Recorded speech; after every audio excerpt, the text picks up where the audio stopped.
ചിത്രത്തിൻ്റെ തുടക്കത്തിൽ 1964 April 20 Ed Lauren ദമ്പതികളുടെ ആദ്യകാല കേസുകളിലൊന്നാണ് കാണിക്കുന്നത്. ഭാര്യ ലോറൻ ഗർഭത്തിൻ്റെ അവസാന മാസങ്ങളിൽ മകൾ ജൂഡിയെ കാത്തിരിക്കുമ്പോഴും അവർ ഒരു പുരാവസ്തു കടയിൽ നടന്ന ദുരൂഹമായ മരണത്തെക്കുറിച്ച് അന്വേഷിക്കുകയാണ്. കടയുടെ ഉടമസ്ഥയ്ക്ക് തൻ്റെ അച്ഛനെ ആത്മഹത്യ ചെയ്യാൻ പ്രേരിപ്പിച്ച ഒരു ദുഷ്ടശക്തി ഷോപ്പിലുണ്ടെന്നും ഇപ്പോൾ അത് തന്നെയും കൊല്ലാൻ ശ്രമിക്കുകയാണെന്നും തോന്നുന്നു. അന്വേഷണത്തിനിടെ സ്റ്റോർ റൂമിലെ പഴയ കണ്ണാടിയിൽ ആ അമാനുഷിക ശക്തിയുടെ സാന്നിധ്യം ലോറൻ തിരിച്ചറിഞ്ഞു. കണ്ണാടിയിൽ 3 വിചിത്ര രൂപങ്ങൾ കൊത്തിവെച്ചിട്ടുണ്ട്. ഇതൊരു സാധാരണ ശക്തിയാണെന്ന് ലോറൻ കരുതി. എന്നാൽ കണ്ണാടിയിൽ തൊട്ട ഉടൻ ആ ശക്തി ഒരു ഭയാനകമായ ചിരിയോടെ ലോറനെ അവരുടെ ജനിക്കാൻ പോകുന്ന കുട്ടിയുടെ ദൃശ്യങ്ങൾ കാണിച്ചു. ഇതോടെ ലോറനെ കഠിനമായ പ്രസവ വേദന ആരംഭിച്ചു. തൻ്റെ കുഞ്ഞിൻ്റെ ജീവൻ അപകടത്തിലാണെന്ന് ലോറൻ മനസ്സിലാക്കി. പരിഭ്രാന്തിയിലായ എഡ് കാലാവസ്ഥ വകവയ്ക്കാതെ ലോറനെ ആശുപത്രിയിലേക്ക് എത്തിക്കുകയും ഡോക്ടർമാർ അടിയന്തര പ്രസവത്തിന് ശ്രമിക്കുകയും ചെയ്തു. എന്നാൽ കാര്യങ്ങൾ കൂടുതൽ വഷളായി. ഹോസ്പിറ്റലിലെ ലൈറ്റുകളെല്ലാം അണയുകയും ആ പൈശാചികമായ ശക്തി തൻ്റെ കുഞ്ഞിനെ ഉപദ്രവിക്കാൻ അടുത്തു വരുന്നതായി ലോറൻ കാണുകയും ചെയ്തു. കുറച്ച് സമയത്തിന് ശേഷം കുഞ്ഞ് ജനിക്കുമ്പോൾ അവൾ നിർജീവമായി ജനിച്ചതുപോലെ തോന്നുകയാണ്. ആ പിശാച് തങ്ങളുടെ മകളെ തട്ടിയെടുത്തതായി ലോറൻ കരുതി. കരഞ്ഞുകൊണ്ട് മകളെ നെഞ്ചോട് ചേർത്ത് പിടിച്ച് എഡും ലോറനും ചേർന്ന് തങ്ങളുടെ മകളെ തിരികെ നൽകാൻ ദൈവത്തോട് തീവ്രമായി പ്രാർത്ഥിച്ചു. അവരുടെ പ്രാർത്ഥന ഒടുവിൽ അത്ഭുതം പോലെ പിശാചിൽ നിന്ന് കുഞ്ഞിൻ്റെ ജീവൻ തിരികെ നൽകി. എങ്കിലും മകളായ ജൂഡി വളരുന്നതനുസരിച്ച് തങ്ങളുടെ മകളുടെ ജീവിതം സാധാരണമായിരിക്കില്ലെന്ന് അവർക്ക് മനസ്സിലായി. കാരണം അവൾക്ക് മാതാപിതാക്കളെ പോലെ ആത്മാക്കളെ കാണാനുള്ള ശക്തി പാരമ്പര്യമായി ലഭിച്ചിരുന്നു. അത്ഭുതകരവും എന്നാൽ ഭയപ്പെടുത്തുന്നതുമായ ഈ ശക്തിയിൽ നിന്ന് മകളെ രക്ഷിക്കാൻ ലോറൻ അവൾക്കൊരു നിഷ്കളങ്കമായ കുട്ടിക്കവിത ചൊല്ലിപ്പഠിപ്പിച്ചു. ഇത് ജോഡിയെ ഭയത്തിൽ നിന്ന് അകറ്റി ഇരുട്ടിലും സുരക്ഷിതത്വം നൽകി. വർഷങ്ങൾ മുന്നോട്ട് പോയി. ശേഷം കാണിക്കുന്നത് 1986 പെൻസിൽവാനിയയിൽ താമസിച്ചിരുന്ന ഒരു കുടുംബത്തെയാണ്. മാതാപിതാക്കളായ ജാനറ്റ്, ജാക്ക്, അവരുടെ 4 പെൺമക്കളായ ഹെദർ, ഡോൺ, ഷാനോൻ, കാരിൻ, ഒപ്പം മുത്തശ്ശിയും മുത്തച്ഛനും ചേർന്നതായിരുന്നു അവരുടെ ആ കുടുംബം. ഹെദറിൻ്റെ കൺഫർമേഷൻ സെറമണി ആഘോഷിക്കുന്നതിൻ്റെ തിരക്കിലായിരുന്നു എല്ലാവരും. പള്ളിയിൽ വെച്ച് ഹെദർ ജീവിതത്തിലെ പ്രധാനപ്പെട്ട ഒരു അടി മുന്നോട്ട് വയ്ക്കുന്ന നിമിഷങ്ങൾ എല്ലാവരും ക്യാമറയിൽ പകർത്തി. വീട്ടിലെത്തിയ ശേഷം ഹെദറിനായി ചെറിയൊരു പാർട്ടിയും ഒരുക്കിയിരുന്നു. അപ്പോൾ മുത്തശ്ശിയും മുത്തച്ഛനും ചേർന്ന് അവൾക്കൊരു പുരാവസ്തുവായ കണ്ണാടി സമ്മാനിച്ചു. എന്നാൽ 22 വർഷം മുൻപ് വാറൻസിൻ്റെ കേസിൽ കണ്ട അതേ പൈശാചിക കണ്ണാടിയായിരുന്നു അത്. കണ്ണാടി തുറന്നതോടെ വിചിത്രമായ സംഭവങ്ങൾ അരങ്ങേറുകയാണ്. ഹെദർ കേക്ക് മുറിക്കുമ്പോൾ പെട്ടെന്ന് മെഴുകുതിരി അണയുന്നു. സീലിംഗിൽ തൂക്കിയിട്ടിരുന്ന ഭാരമേറിയ ലൈറ്റ് തകർന്ന് ടേബിളിൽ വീഴുകയും ഹെദറിന് ചെറിയ പരിക്കേൽക്കുകയും ചെയ്തു. പെട്ടെന്ന് അവരുടെ സന്തോഷം ഭയത്തിലേക്ക് വഴിമാറി. ഇതേ സമയം വർഷങ്ങൾക്കപ്പുറം എഡും ലോറനും തങ്ങളുടെ ജീവിതം മറ്റൊരു രീതിയിൽ ജീവിച്ചു തുടങ്ങിയിരുന്നു. എഡിൻ്റെ ഹൃദയ സംബന്ധമായ പ്രശ്നങ്ങൾ കാരണം അവർ പാരാനോർമൽ അന്വേഷണങ്ങളിൽ നിന്ന് വിട്ടുനിൽക്കുകയും യൂണിവേഴ്സിറ്റിയിൽ പോയി തങ്ങളുടെ അനുഭവങ്ങളെക്കുറിച്ച് പ്രഭാഷണങ്ങൾ നടത്തുകയുമാണ് പതിവ്.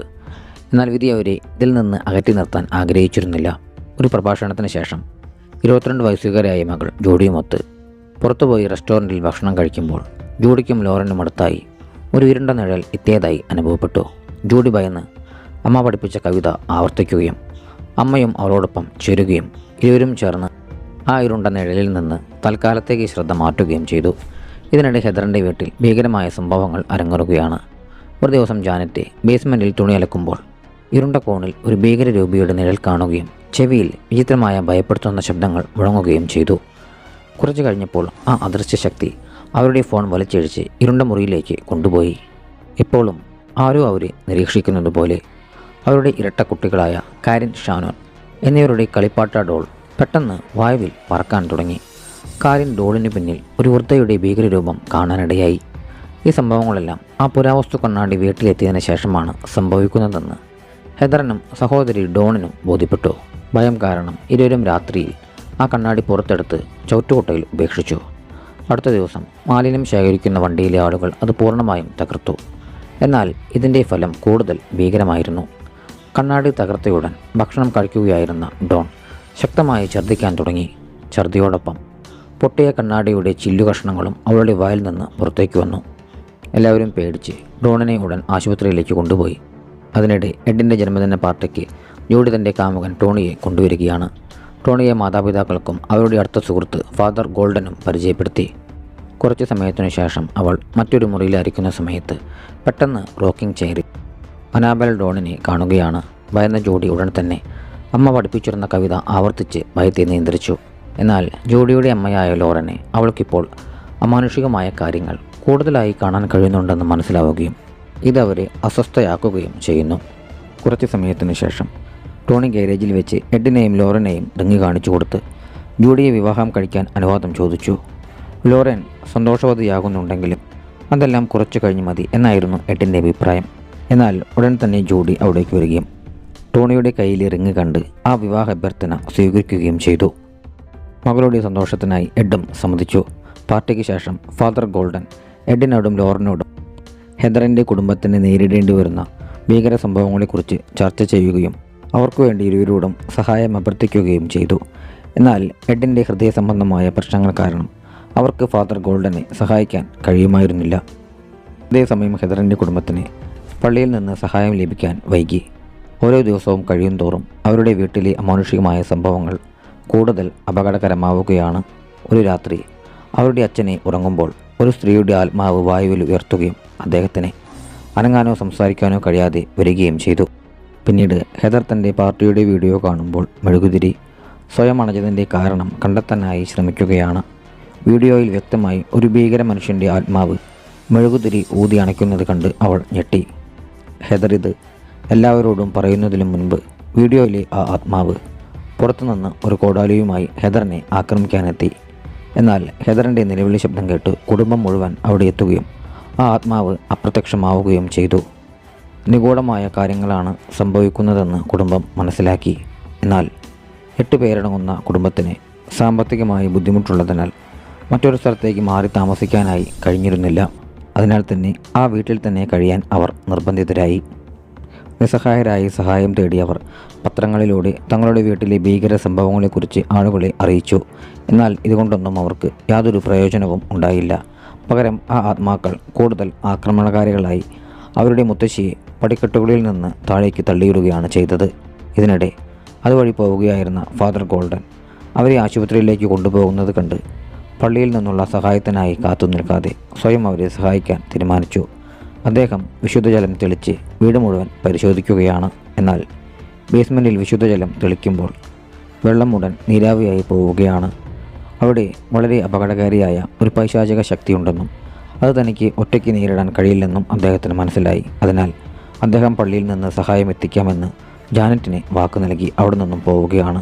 എന്നാൽ ഫാദർ ഗോൾഡൻ ഹെദറിൻ്റെ കുടുംബത്തെ സഹായിക്കാൻ മറ്റൊരു ഫാദറിനെ കാണാൻ പോകുമ്പോൾ ആ പൈശാചിക ശക്തി അദ്ദേഹത്തെ പിന്തുടർന്ന് അവിടെ എത്തുകയും അദ്ദേഹത്തിൽ ആവാഹിച്ച് സ്വന്തം കൈകൊണ്ട് തൂക്കിലേറ്റി അദ്ദേഹത്തെ കൊലപ്പെടുത്തുകയും ചെയ്തു. ഇതിനിടെ ജൂഡി ലോറനൊപ്പം ഒരു വെഡ്ഡിംഗ് ഡ്രസ്സ് വാങ്ങാനായി പോവുകയായിരുന്നു.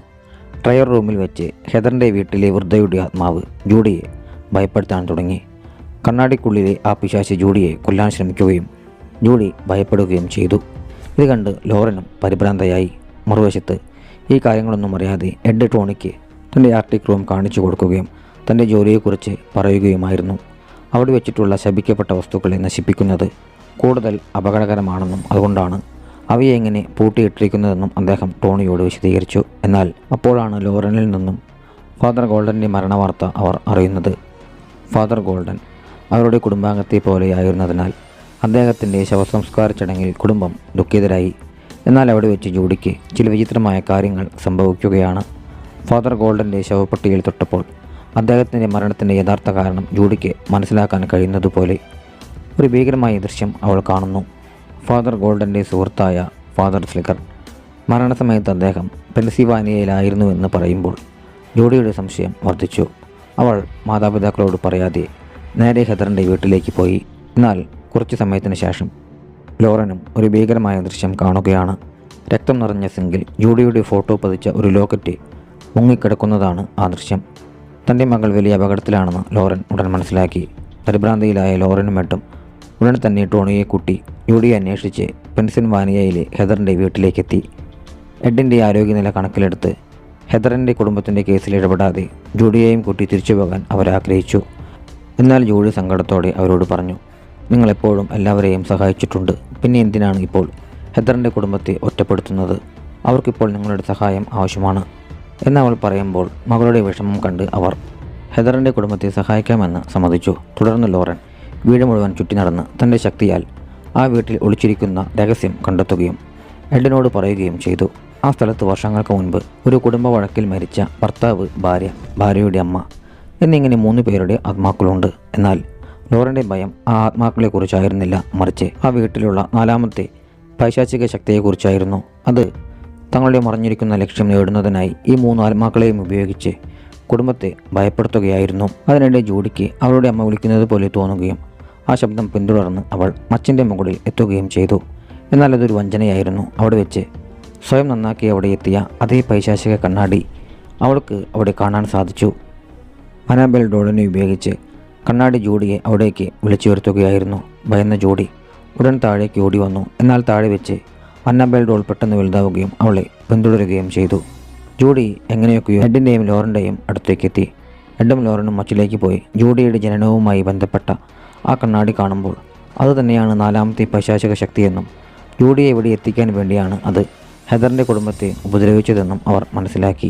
പെട്ടെന്ന് ജൂഡിയുടെ ആരോഗ്യനില വഷളാകാൻ തുടങ്ങി. എഡ് ഉടൻ തന്നെ പൈശാചിക കണ്ണാടിയെ തങ്ങളുടെ ആർട്ടിക് റൂമിലേക്ക് മാറ്റാൻ തീരുമാനിച്ചു. ജാക്കിനോടും ടോണിയോടും കണ്ണാടിയിൽ നേരിട്ട് നോക്കുകയോ സ്പർശിക്കുകയോ ചെയ്യരുതെന്ന് കർശനമായ നിർദ്ദേശം നൽകിയ ശേഷം മന്ത്രങ്ങൾ ഉപയോഗിച്ച് കണ്ണാടി നന്നായി പൊതിഞ്ഞ് ജാക്കിനൊപ്പം മച്ചിൽ നിന്ന് താഴെ കൊണ്ടുവരാൻ തുടങ്ങി. ടോണി കാറെടുത്ത് കൊണ്ടുവരാനായി പുറത്തേക്ക് പോയി. എന്നാൽ പെട്ടെന്ന് കാര്യങ്ങൾ കൈവിട്ടു പോവുകയാണ്. കണ്ണാടി സ്വയം സ്വതന്ത്രമാവുകയും ജാക്കിൻ്റെ കാലിൽ വീണ് അദ്ദേഹത്തിനെ പരിക്കേൽപ്പിക്കുകയും ചെയ്തു. പുറത്ത് വൃദ്ധയുടെ ആത്മാവ് ടോണിയെ ഭയപ്പെടുത്തി കാർ അപകടമുണ്ടാക്കുകയും വീടിന് പുറത്ത് അയാളെ പൂട്ടിയിടുകയുമാണ്. പിശാച് ജൂഡിയെ പൂർണ്ണമായും ആവാഹിക്കുകയും ജൂഡി സ്വന്തം അമ്മയെ ആക്രമിക്കാൻ ബേസ്മെൻറ്റിൽ പൂട്ടിയിടുകയും ചെയ്തു. തുടർന്ന് അവൾ ഹെദറിൻ്റെ കുടുംബത്തിലെ നായയെ വായുവിൽ ഉയർത്തിയെറിയുകയും കുടുംബാംഗങ്ങളെ ആക്രമിക്കാൻ തുടങ്ങുകയും ചെയ്തു. അവളുടെ അച്ഛൻ അവളെ സമാധാനിപ്പിക്കാൻ ശ്രമിക്കുമ്പോൾ അവൾ സ്വന്തം അച്ഛനെയും ആക്രമിച്ചു. ഇത് അദ്ദേഹത്തിൻ്റെ ഹൃദയ സംബന്ധമായ പ്രശ്നങ്ങൾ വർദ്ധിപ്പിച്ചു. എന്നാൽ അദ്ദേഹം എങ്ങനെയൊക്കെയോ മരുന്ന് കഴിച്ച് സ്വയം നിയന്ത്രിച്ചു. പിശാച് ഇപ്പോൾ ജൂഡിയെ കൊല്ലാനായി മച്ചിലേക്ക് കൊണ്ടുപോകാൻ തുടങ്ങുകയാണ്. താഴെ ബേസ്മെൻറ്റിൽ ലോറനെ ആത്മാക്കളിലൊന്ന് ആക്രമിക്കുകയും കൊല്ലാൻ ശ്രമിക്കുകയും ചെയ്യുന്നു. എന്നാൽ കൃത്യസമയത്ത് ടോണി അവിടെ എത്തി അവരെ രക്ഷിച്ചു. തുടർന്ന് അവർ 2 പേരും എഡിനോടൊപ്പം ജൂഡിയെ രക്ഷിക്കാൻ മച്ചിലേക്കെത്തി. എന്നാൽ അപ്പോഴേക്കും ജൂഡി പൂർണ്ണമായും പിശാചിൻ്റെ പിടിയിലായി സ്വയം തൂങ്ങി മരിക്കുന്ന അവസ്ഥയിലേക്ക് എത്തിയിരുന്നു. എഡും ടോണിയും സർവ്വശക്തിയും എടുത്ത് ജൂഡിയുടെ കയർ മുറിച്ചു. എന്നാൽ അപ്പോൾ തന്നെ തറ തകരുകയും 3 മച്ചിൽ നിന്ന് താഴെ വീഴുകയും ചെയ്തു. ജൂഡി വീണ്ടും മരണത്തെ മുഖാമുഖം കണ്ടു. നിരാശരായ ജൂഡിയുടെ മാതാപിതാക്കളും ടോണിയും ചേർന്ന് അവളെ രക്ഷിക്കാനായി ശ്രമിക്കുകയാണ്. ജൂഡിക്ക് CPR നൽകുന്നതിനിടയിൽ എഡിൻ്റെ ആരോഗ്യസ്ഥിതിയും മോശമായി. എല്ലാ പ്രതീക്ഷകളും അസ്തമിക്കുമ്പോഴും ടോണി തളരാതെ ജൂഡിക്ക് CPR നൽകിക്കൊണ്ടിരുന്നു. ഒടുവിൽ ജൂഡി ശ്വാസം വലിച്ചു. എന്നാൽ അപകടം പൂർണ്ണമായും അവസാനിച്ചിട്ടില്ലായിരുന്നു.